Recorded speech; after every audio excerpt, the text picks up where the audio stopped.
How many doctors does it take to make up and saved lives versus the lives lost in a war? Not what is the point. I get what the point is of saving a life. But what is the yield and end result of saving a life, but there's a cosmic catastrophe?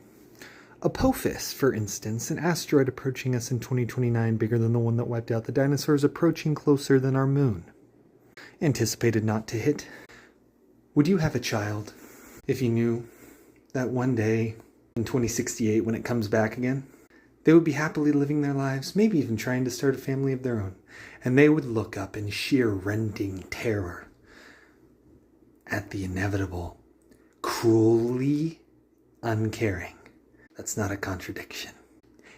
If it feels cruel and it doesn't care, that's the most cruel thing of all. An abomination that is eating you that doesn't know that it's making you feel horrible is a blind devourer god.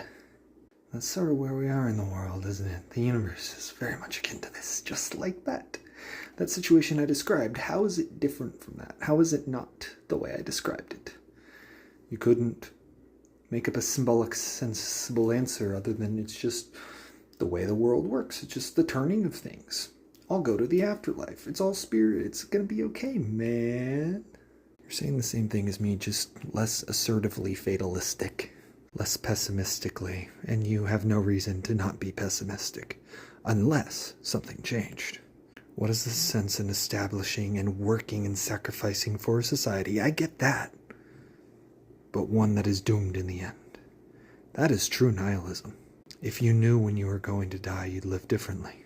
If you knew that doom was assured, you would steer course to avoid it, or you would live in a way that savored the time you had left and made the most of a limited, cruel joke and turn it into something beautiful if you could. Those are your two options. Or you could accelerate and work on the side of the destructive thing.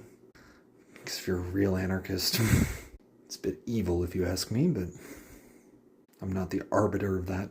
If you consciously will your own doom or misery, knowing that there's an alternative, and if society collectively wills that, then it is most rational for me to, before my death, simply engage in hedonism, which will make that end all the more certain. If you say, humanity perseveres, we're adaptive, we figure it out, we're resourceful, but you don't know in what manner you're going to overcome something way beyond you. You have no plan, I'm not going to take you seriously. And neither will the cruel world.